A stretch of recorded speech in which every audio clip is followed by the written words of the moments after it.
다음에 예비 동생 보면 모두 확인해 주세요. 그 다음 안태용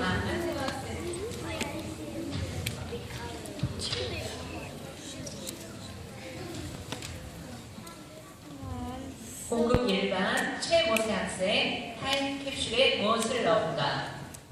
타임캡슐에 무엇을 넣을까요? 아무래도 사진, 신문 같은 물건들을 넣어야겠죠. 보통 타임캡슐에는 역사적인 정보를 알려주는 물건들이 들어가 있습니다. 타임캡슐이 처음 만들어졌을 때는 미래의 사람들이 과거를 알 수 있도록 현재의 물건들을 보관할 목적으로 만들어진 것이라 합니다. 저는 어느 날 밤 타임캡슐에 관해 꿈을 꾸게 되었습니다. 꿈속에서 아침에 일어나 맑은 하늘을 보며 산책을 하던 중 발바닥에 무언가 딱딱한 물건이 밝히는 것을 느꼈습니다. 깜짝 놀라 아래를 보니까 박스에 모서리를 찾을 수 있었습니다. 궁금해서 땅을 파서 상자를 꺼냈습니다. 그 상자 안에는 어떤 사람의 가족 사진과 사사고가 난 그 당시 현장에서 촬영한 사진도 있었습니다. 마치 미래의 사람들한테 과거를 알려주기 위한 게 아니라 자신의 슬픈 과거를 묻으려고 했던 것이지요.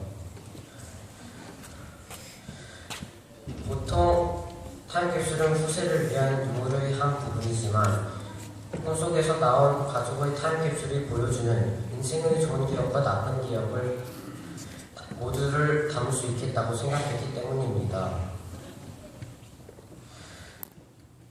하지만 중요한 것은 타임캡슐을 붓고 나서 일정 기간 동안 열어볼 수 있다는 거예요.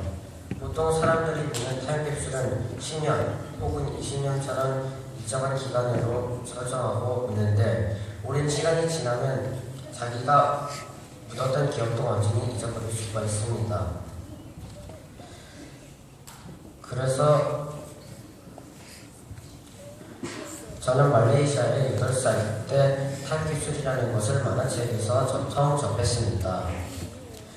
타임캡슐이라는 것을 묻어서 나중에 꺼내는 게 너무 신기해서 저도 타임캡슐이라는 걸 만들어서 땅속에 묻어보기로 했습니다. 제가 제일 아끼던 장난감, 카드, 로고 등을 상자 안에 넣었습니다. 그리고 땅속에 묻으려고 밖으로 나갔습니다. 모기한테 여기저기 굴리면서 땅을 묻으려는 순간 갑자기 이 소중한 물건들을 땅속에 묻어버리기가 싫어졌습니다. 하지만 상자를 보고 집에 돌아오기는 했는데 그때부터 좌불안석이 계속되었습니다. 온통 마음은 타임캡슐을 빼앗겼고 다른 일에 신경을 쓸 수가 없었습니다. 결국 몇 시간이 안 된 타임캡슐을 꺼내 제 방에 소중하게 놓았습니다. 그리고 곰곰이 생각해봤지요. 저는 타임캡슐이 필요가 없을 것 같습니다.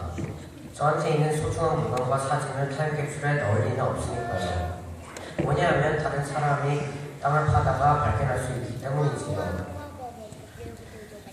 저로서 다른 사람들이 좋은 기억과 나쁜 기억을 타임캡슐에 넣고 땅속에 묻는 게 이해가 되지 않습니다.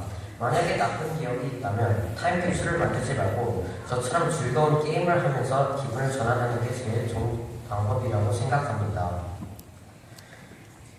그리고 살면서 행복했던 순간이라도 있으면 땅속에 묻을 것이 아니라 마음속에 영원히 간직해야겠죠.